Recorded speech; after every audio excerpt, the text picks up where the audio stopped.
अस्सलाम वालेकुम, आदाब। मैं हूं मोहसिन और आप देख रहे हैं बीबीएन न्यूज़। आइए शुरुआत करते हैं आज के खबरनामे की और नज़र डालते हैं हेडलाइंस पर।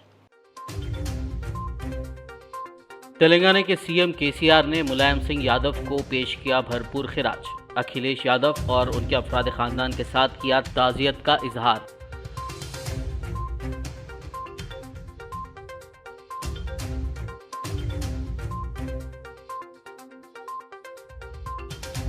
हैदराबाद में राहुल गांधी की भारत जोड़ो यात्रा पर लेक्चर। स्वराज इंडिया के लीडर योगेंद्र यादव और दीगर ने की शिरकत।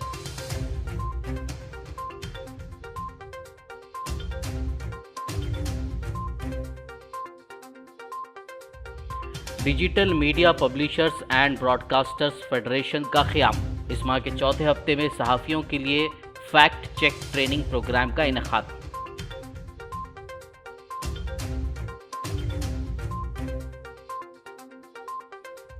बीजेपी उम्मीदवार राजगोपाल रेड्डी ने दाखिल किया अपना पर्चा नामजदगी। कहा, मुनुगुडु ज़िमनी इंतखाब तेलंगाना और मुल्क के मुस्तकबिल का करेगा फैसला।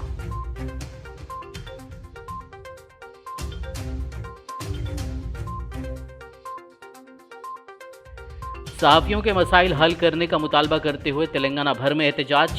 तेलंगाना वर्किंग जर्नलिस्ट फेडरेशन ने दी थी कॉल।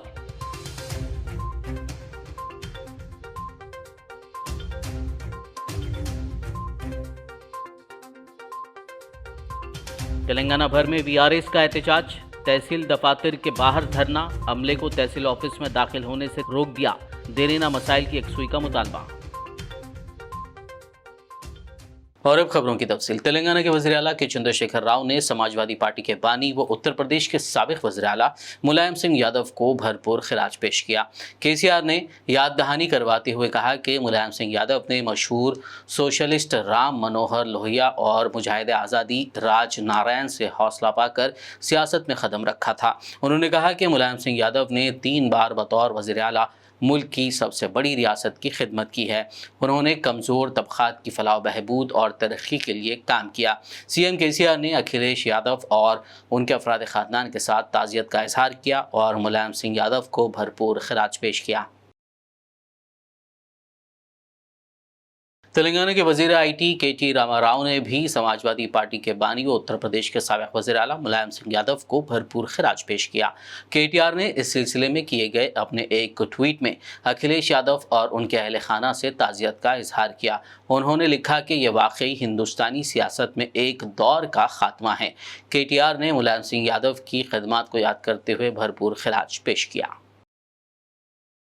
शहर हैदराबाद में आज पीर को राहुल गांधी की जारी भारत जोड़ो यात्रा के मुतालिक तकरीब मुनक़िद की गई, जिसमें उन्वान भारत जोड़ो यात्रा क्यों और कैसे पर बहस की गई। इस तकरीब में स्वराज इंडिया के लीडर योगेंद्र यादव, कांग्रेस के कायदीन, सहाफ़ी, इंटेलेक्चुअल्स, सोशल एक्टिविस्ट और शहर हैदराबाद की दीगर मौजूद शख्सियात ने शिरकत की।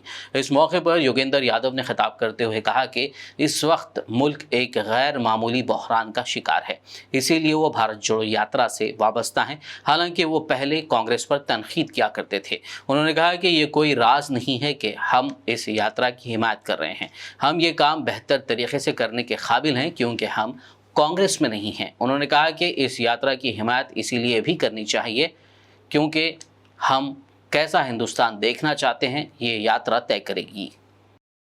जो एहसास इन्होंने क्रिएट कर दिया, anyone who opposes us, तोड़ने का एक ही तरीका है। मैं सोचता हूं मैं अकेला हूं, ये सोचते हैं मैं अकेला हूं, ये भी सोचते हैं मैं अकेला हूं।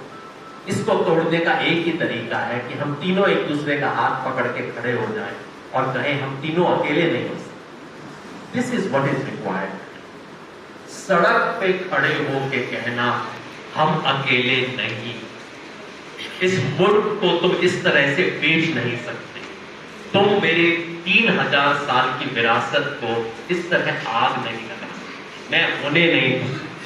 This is the moment to say that, everything else is irrelevant. I'm sorry, I feel strange saying these things because all my life I have argued for everything else. But this is a moment where you leave everything aside and say, no, this is unacceptable. और भारत जोड़ो यात्रा ये कोशिश कर रही है। आप तो रोज सड़क पे तस्वीर दिखते होंगे, मीडिया तो नहीं दिखाता लेकिन कहीं सोशल मीडिया से दिख जाता होगा।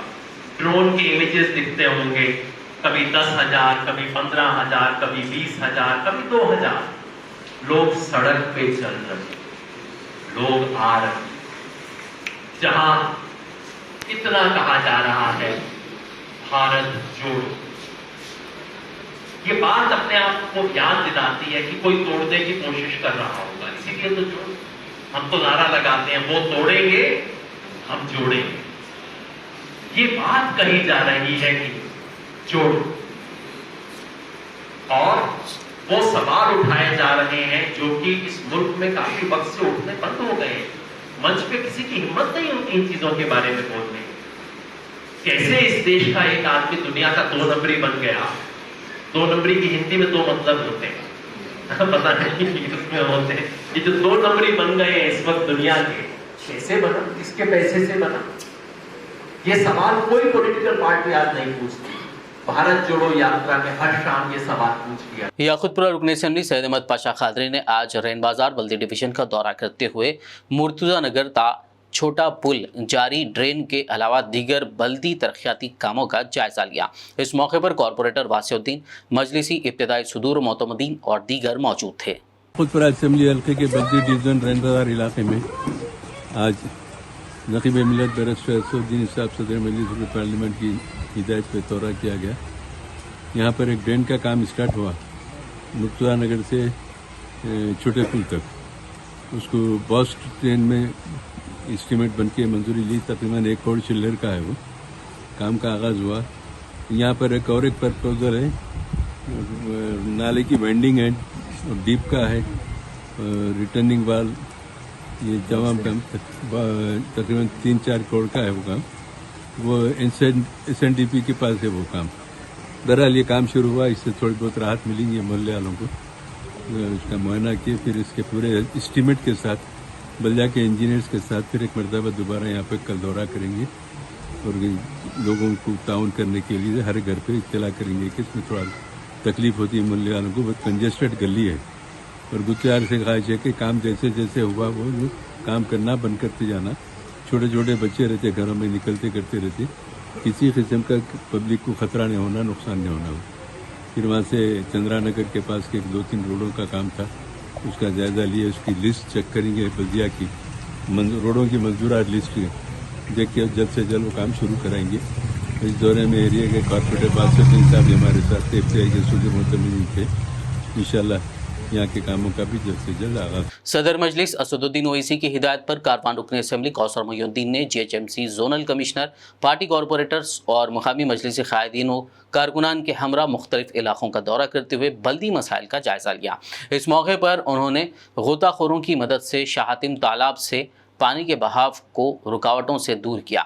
उन्होंने रिहायशियों से दरख्वास्त की कि वो अपने पुराने फर्नीचर या दीगर सामान को नाले में ना डालें, क्योंकि इस तरह के सामान से नालों में पानी के बहाव में रुकावट हो रही है और बारिश के दौरान पानी सड़कों पर आ जाने से सैलाबी सूरत हाल की वजह से आवाम को मुश्किलात पेश आ रही हैं। इसको क्या करेंगे, ऊपर से नहीं डाले ऐसा, उसको वहाँ बाल को टच कर देंगे, ऊपर बॉक्स ले गया यहाँ साइड से आकर उसको वहाँ पे गिट्टी लगा दी वो कट के पास। अगर आप सोशल मीडिया प्लेटफॉर्म्स जैसे यूट्यूब, फेसबुक, ट्विटर, इंस्टाग्राम पर न्यूज़, स्टोरीज या दीगर वीडियोस बनाकर शेयर करते हैं तो ये खबर आपके लिए है। तेलंगाना के डिजिटल मीडिया इदारों ने इकट्ठे होकर एक नई एसोसिएशन की तश्कील दी है ताकि सोशल मीडिया पर काम करने वाले सहाफ़ी या दीगर हजरात को अपने तहफ़्फ़ुज़ात का इजहार करने के लिए एक प्लेटफॉर्म फराहम किया जा सके।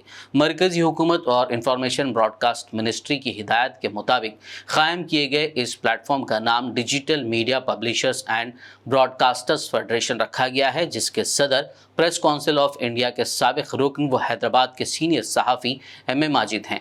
उन्होंने तंजीम के जनरल सेक्रेटरी सैयद गौस मोहिउद्दीन और दीगर अरकान के हमरा प्रेस मीट करते हुए digital media publishers and broadcasters federation की ज़रूरत, ख़याम और मकासद पर रोशनी डाली।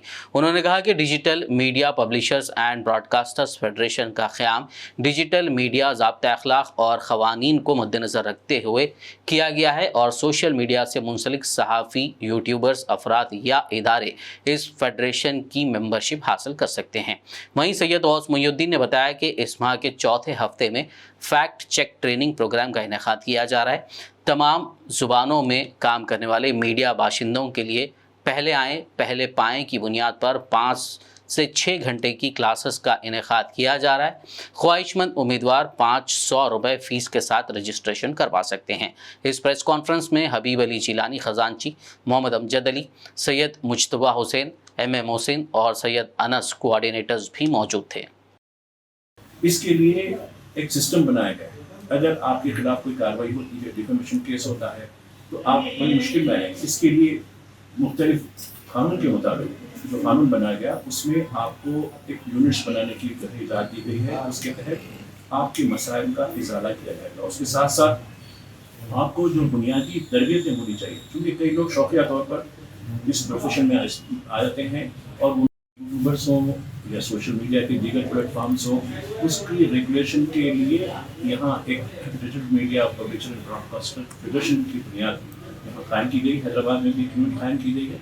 इसके ज़रिए आपको बुनियादी तौर पर इसकी तरबियत फराहम की जाएगी कि कौन सी चीज़ आप उसमें डाल सकते हैं, कौन सी नहीं डाल सकते हैं, कौन सी कानून की खिलाफ वर्जी हो सकती है। फिर ये बात भी कही गई है कि आमतौर पर कौन सी न्यूज़ नकली है, फर्जी है, कौन सी चीज़ के साथ छेड़छाड़ किया गया, उसकी भी जो है आप फैक्ट चेकिंग, ये बहुत बड़ा फैक्ट चेकिंग करने वाले जो जर्नलिस्ट होते हैं उनकी भी बड़ी जो है उनकी वैल्यू होती है। आम वैसे भी हज़ारों लोग यूट्यूबर ज़रूर हैं, लेकिन कितने लोग होंगे जो फैक्ट चेकिंग कर सकते हैं, उनके पास इतनी महारत होती है। तो फैक्ट चेकिंग की भी जो है पेशेवराना तरबियत की ये है जो फेडरेशन नज़म करेगा और उसकी भी जो है अहमियत ज़रूर हमारे सेक्रेटरी साहब बराबर बताएंगे कि उसकी रुकने के क्या तरीक़ेकार हैं, तरबियत के नज़म के क्या तरीक़ेकार हैं। तो ये एक सहूलत हो जाएगी कि इस तरीके से ये डिजिटल मीडिया प्लेटफॉर्म आपको बताएगा कि आप कानून की खिलाफ वर्जी कर रहे हैं या नहीं कर रहे हैं, और कानून की खिलाफ वर्जी कर रहे हैं तो कानून के दायरे में रहकर आप अपनी बातों को, अपनी नशरियात को आवाम तक पहुँचाएं। तो यही मकसद है। इसके लिए यहाँ मीटिंग बुलाई गई है, प्रेस कॉन्फ्रेंस बुलाई गई है और इसके ज़रिए तमाम यूट्यूबर्स को, अब देखिए हैदराबाद में सैकड़ों, लेकिन हर कोई अपनी मर्जी से ऐसे नहीं हो सकता। हर चीज़ एक कानून के दायरे के तहत होनी चाहिए। जो हुकूमत हिंद का कानून है उसी के मुताबिक उनको काम करने की यह ज़रूरत है और इसी को रखते हुए हमने फेडरेशन का क्या मौजूद बताया है और फेडरेशन की रुकनीत, उसकी सब्सक्रिप्शन, उसके बारे में मालूमात आपको प्रेस नोट के लिए बहुत बहुत शुक्रिया। अभी माजिद साहब ने बताया कि digital media publishers and broadcasters का फेडरेशन इस अमल में आया इसी क़वानीन को रखते हुए, और हमारे जो सोशल मीडिया के डेस्क जर्नलिस्ट हो, न्यूज़पेपर के हो, प्रिंट के हो, इलेक्ट्रॉनिक के हो, सोशल मीडिया के हो या यूट्यूबर्स हो या फेसबुक चलाने वाले हो या इंस्टाग्राम पे जो न्यूज़ चलाते हैं वो लोग हो, तो वो लोगों के लिए हम लोग जो है एक फैक्ट चेक का एक प्रोग्राम लेके आए हैं जो इसी माह के आखिरी हफ्ते में मुनक़िद किया जाएगा। और उसके लिए आपको जो है रजिस्ट्रेशन कराना पड़ेगा। First come first serve basis पे ये जो है उन लोगों को लेंगे और ये जो है 500 रुपये देने पर आपको जो है फीस उसकी देना पड़ेगा आपको। और जो लोग आना चाह रहे हैं वो लोग जो है सैयद मुजतबा हुसैन साहब हमारे बर्फ न्यूज़ के, मोहम्मद अब्दुल मोहसिन DBN से, सैयद अनस IIT टुडे से हैं, आप लोगों से रब्त पैदा कर सकते हैं। और मज़ीद तफसीलात के लिए आप लोग जो है 2 नंबर्स 9985937610 और 7386410010 पे रब्त पैदा कर सकते हैं। इनिशिएटिव्स के अपॉइंटेड ऑथराइज्ड फैक्ट चेकर से आपको जो है इंस्ट्रक्टर्स ट्रेनिंग दी जाएगी और इसके बाद आपको digital media publishers and broadcasters federation के तरफ से सर्टिफिकेट भी जो है दिया जाएगा। खबरनामे में फिलहाल लेंगे एक ब्रेक, मुलाकात होगी इस छोटे से ब्रेक के बाद।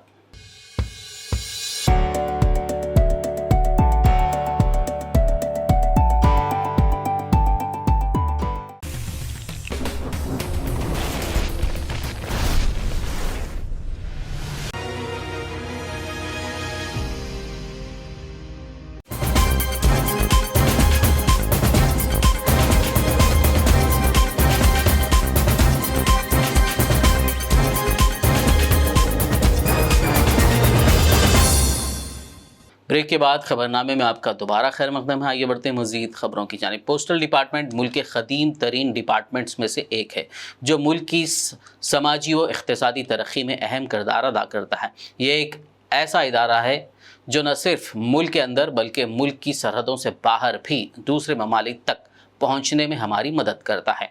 दुनिया भर में 9 अक्टूबर को इंटरनेशनल पोस्ट डे मनाया जाता है, जबकि 9 अक्टूबर से 13 अक्टूबर तक नेशनल पोस्टल वीक का इनेकाद किया जाता है। इसी के हिस्से के तौर पर आज हैदराबाद GPO में फाइनेंशियल एम्पावरमेंट डे मनाया गया। Chief post master general Telangana circle के प्रकाश ने मीडिया से बात करते हुए तफसीलात बताई। We have got over 6,000 post offices and we have got 17,000 staff working for us. So opening of post offices is also a constant endeavor, and the government of India is very sensitive to the requirement of the citizens for postal services. So last year we have opened 418 post offices, left-wing extremism affected areas. So the people of that area are not deprived of postal services, banking services, insurance services. So today being a financial empowerment day, I would like to bring to you the areas in which we offer banking services. Recently, you must be knowing that India Post has launched the India Post Payment Bank, which is a revolutionary concept where has got something called AEPS service. AEPS is Aadhaar enabled payment services. It is just like a mobile ATM. You don't have to go to an ATM to draw money. The postman who is on the beat, who is coming for delivering your letter, can give you cash withdrawal anywhere across the country. You don't have to go to an ATM. So this is one of the revolutionary service which IPPB has launched. And last year we have. Do you have the figures of amount disbursed during the last year? Yes. How much is the amount? Yes, sir. 1,025 crores was disbursed to people outside the ATM. It is just like an ATM, and this service was much sought after during the COVID period. मुनुगुडु ज़िमनी इंतखाब के लिए BJP उम्मीदवार राजगोपाल रेड्डी ने मरकजी वजीर किशन रेड्डी, रियासती in charge तरुण छक, रियासती BJP सदर बंडी संजय, इटेला राजेंद्र और दीगर के हमरा अपना पर्चा नामजदगी दाखिल कर दिया। इससे कबल बंगारुगुड्डा से चंदूर तहसील दफ्तर तक एक रैली निकाली गई। इस मौके पर राजगोपाल रेड्डी ने कहा कि मुनुगुडु ज़िमनी इंतखाब तेलंगाना और मुल्क के मुस्तकबिल का फैसला करेगा।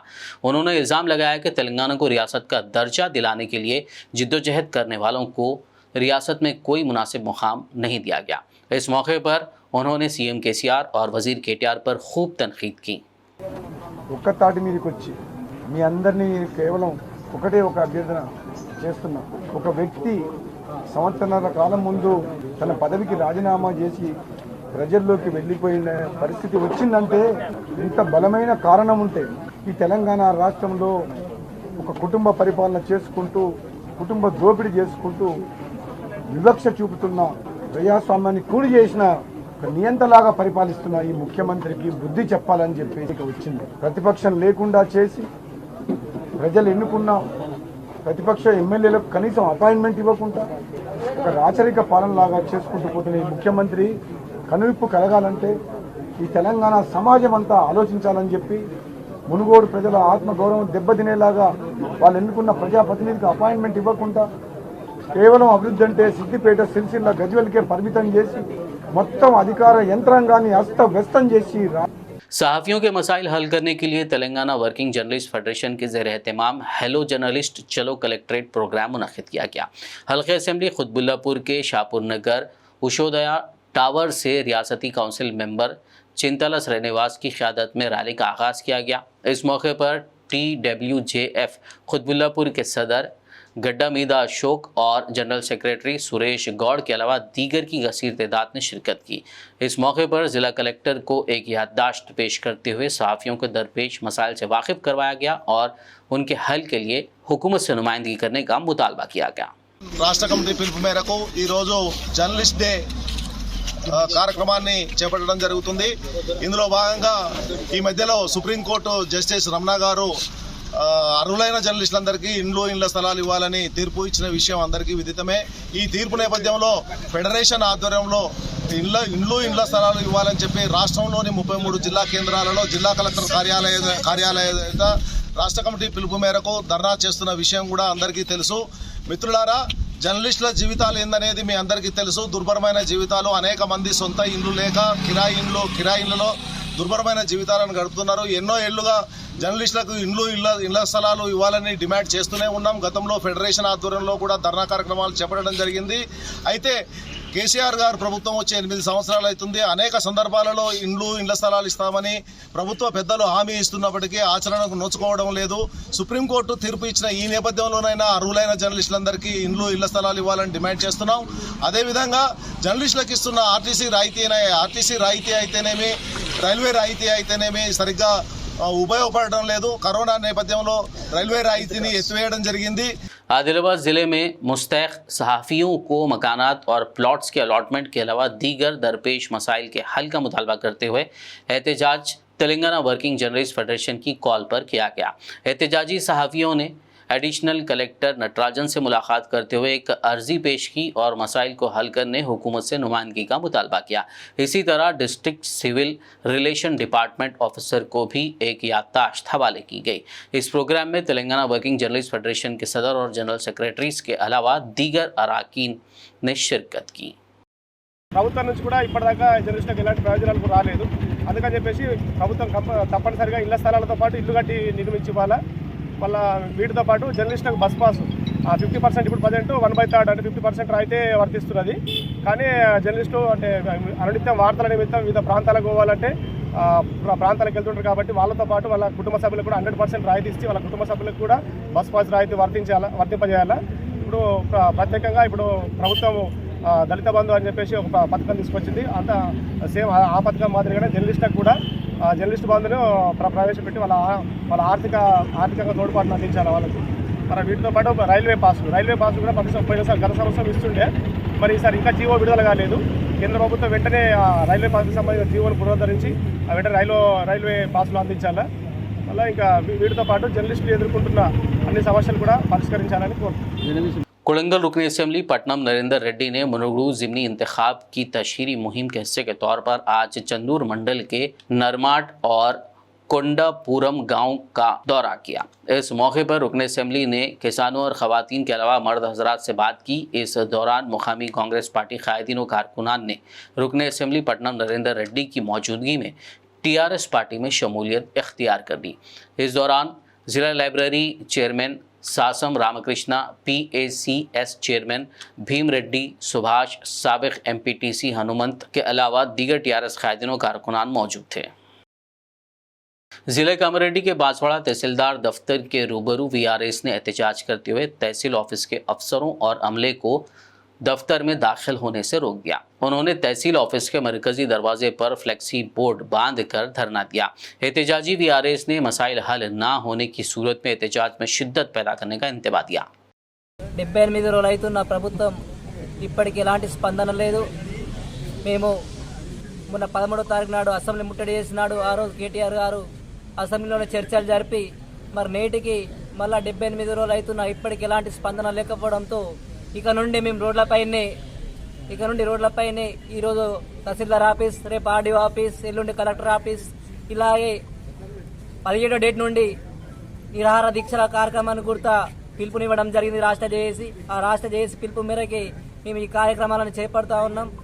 రాబోయే రోజుల్లో ప్రభుత్వం ఎంత తొందరగా స్పందిస్తే అంత బాగుంటుంది. లేని పక్షంలో ప్రభుత్వానికి వ్యతిరేకంగానే ఈ VRAల పక్షాన మందరం వీఆర్ల మందరం కలిసి ప్రభుత్వానికి రాబోయే రోజుల్లో తగిన బుద్ధి చెప్తామని కూడా తెలియజేస్తా ఉన్నాం. विकाराबाद रेवेन्यू ऑफिस के सामने VRS ने एहतजाज करते हुए मुलाजमीन को अपनी ड्यूटी पर हाजिरी से रोक दिया। रियासती VRA JAC की कॉल पर VRS ने तहसीलदार दफ्तर के दरवाजे बंद करके एहतजाज किया और मुलाजमीन को हाजिरी से रोक दिया। इस मौके पर एहतजाजी VRS ने कहा कि अब तक हम पुरअमन तरीके से अपने मसाइल के लिए जिद्दोजहद कर रहे हैं। उन्होंने मुतालबा किया कि पे स्केल जियो फौरी जारी की जाए, 55 साल मुकम्मल कर लेने वालों के जानशीनों को नौकरियां फराहम की जाए और VRS के ज़ेर इल्तिवा मराहत की भी फौरी इजराई अमल में लाई जाए। उन्होंने रियासती हुकूमत से मसाइल हल करने के लिए पुरजोर मुतालबा करते हुए इंतबा दिया कि मुतालबात की यकसुई न होने पर एहतजाज में शिद्दत पैदा कर दी जाएगी। మీరు ఇచ్చిన హామీలనే మేము అడుగుతున్నాం, మా డిమాండ్లు కాదు, మీరు ఇచ్చిన హామీలు అడుగుతున్నాం। కాబట్టి ఇప్పటికైనా రాష్ట్ర ప్రభుత్వం కళ్ళు తెరిచి 78 రోజులు అవుతున్నదండి ఈ రాష్ట్ర చరిత్రలో తెలంగాణ వచ్చిన తర్వాత ఇన్ని రోజుల సమ్మె ఎక్కడ చేయలేదు। మరి మీకు లక్షల జీతాలు ఉన్నాయి, మీ ఒక్క రూమ్ రెంట్లో సగం జీతం కాదండి మా జీతము, మా పిల్లలతో మా కుటుంబాలు ఎట్లా గడవాలని చెప్పి ఈ రాష్ట్ర ప్రభుత్వాన్ని మేము హెచ్చరిస్తున్నాం। మీ సంక్షేమ పథకాలను మీకు సేవలు చేయడానికైనా కదా మేము ఉన్నది గ్రామాల్లో, ఒక పునాది రాళ్ళ లేకుండా మీ ప్రభుత్వానికి సేవలు చేస్తున్నాం। మీ సమస్యలను పేదల దగ్గరికి తీసుకొస్తున్నాం, మీ సంక్షేమ పథకాలను పేదవారికి అందిస్తున్నాం కదా, మా మీద ఎందుకు కనికరం చూపట్లేదు ఈ రాష్ట్ర ప్రభుత్వం? ఇప్పటికైనా ఈ రాష్ట్ర ప్రభుత్వం బేసాజాలకు పోవద్దు। మా రాష్ట్ర చేసి వారం నుండి అపాయింట్మెంట్ అడిగితే వారం నుండి అపాయింట్మెంట్ ఇస్తలేదు। ఈ ప్రభుత్వం పూర్తిగా నిర్లక్ష్యంగా వ్యవహరిస్తుంది, మొండి వైఖరి నశిస్తుంది। ఈ రాష్ట్ర ప్రభుత్వానికి వ్యతిరేకంగా మేము ఇంకా ఉద్యమాల శరణ్యం అనుకున్నాం। ఈ రాష్ట్ర ప్రభుత్వం మీద మాకు నమ్మకం లేదు, ఖచ్చితంగా చెప్తున్నాం। రాష్ట్ర ప్రభుత్వానికి రోజులు దగ్గర పడ్డాయి, మేము మాత్రం వినే పరిస్థితి లేదు। మీరు ఎన్ని కేసులైనా పెట్టండి, ఎన్ని నిర్బంధాలైనా పెట్టండి, మాకు కూడా న్యాయం జరుగుతుందనే నమ్మకం ఉన్నది। కాబట్టి మేము कामारेड्डी जिले के बांसवाड़ा के झंडा गली में चेन स्नैचिंग की वारदात पेश आई। तफसीलात के मुताबिक चेन स्नैचर्स ने मोटरसाइकिल पर अरुंधति नामी खातून के पास पहुंचकर उनसे पता पूछा। जब वो पता बता रही थी तब स्नैचर्स ने खातून के गले से सोने की चेन छीन ली। इस दौरान खातून की चीख पुकार सुनकर मुकामी लोगों ने चेन स्नैचर्स को पकड़कर पुलिस के हवाले कर दिया। इस वारदात के बाद मुकामी खवातीन में खौफ पाया जाता है। అడ్రస్ అడిగిండు, నేను అట్లా వస్తున్నా, వాడు నాకు ఎదురుగా వస్తున్నాడు, అడ్రస్ అడిగితే నాకు ఏం తెలియదు అన్న, వాడు అటు పోయిండు, నేను ఇటు పోయిండు, ఇల్లు మాది, దీనికి బండి కానీ నేను పోటు పడ్డది అనుకున్నా, పుస్తకం కింద పడ్డాయి, ఇక గట్టి కొరింది అంతే। ఏడుస్తున్నా గట్టిగా।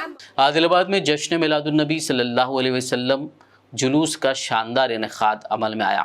मस्जिद रज़ा व इंतज़ामी कमेटी के ज़ेर एहतमाम निकाले गए जुलूस में हज़रत अल्लामा मौलाना ज़ुबैर अख्तर रज़ा बरकाती झारखंड ने मेहमान खुसूसी के तौर पर शिरकत करते हुए रिखत अंगेज़ खिताब किया। वहीं इस मौके पर म्यूनसिपल चेयरमैन जोगू परमिंदर और वाइस चेयरमैन ज़हीर रमज़ानी ने मुकामी मेहमानान खुसूसी के तौर पर शिरकत की और शहरियान को मिलादुन्नबी सल्लल्लाहु अलैहि वसल्लम की मुबारकबाद दी। इस जुलूस में आशिक़ान रसूल की कसीर तादाद में शिरकत करते हुए हज़रत मोहम्मद मुस्तफ़ा सल्लल्लाहु अलैहि वसल्लम से मोहब्बत का सबूत पेश किया। आखिर में एक नज़र हेडलाइंस पर। तेलंगाना के सीएम केसीआर ने मुलायम सिंह यादव को पेश किया भरपूर खिराज। अखिलेश यादव और उनके अफराद खानदान के साथ किया ताज़ियत का इजहार।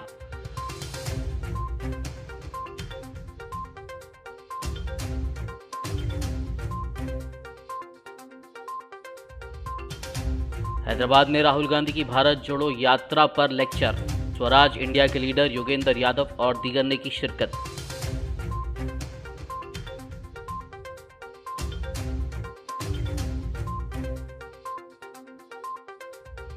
Digital media publishers and broadcasters federation का क़याम। इस माह के चौथे हफ्ते में सहाफ़ियों के लिए फैक्ट चेक ट्रेनिंग प्रोग्राम का इनेकाद।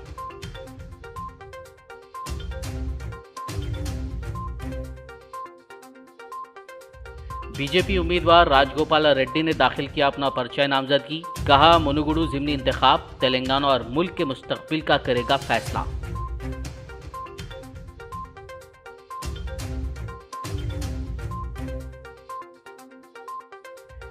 सहाफ़ियों के मसाइल हल करने का मुतालबा करते हुए तेलंगाना भर में एहतजाज।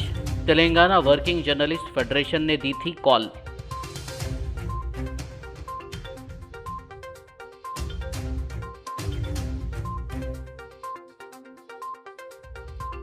तेलंगाना भर में VRS का एहतजाज। तहसील दफातर के बाहर धरना। अमले को तहसील ऑफिस में दाखिल होने से रोक दिया। देरीना मसाइल की यकसुई का मुतालबा।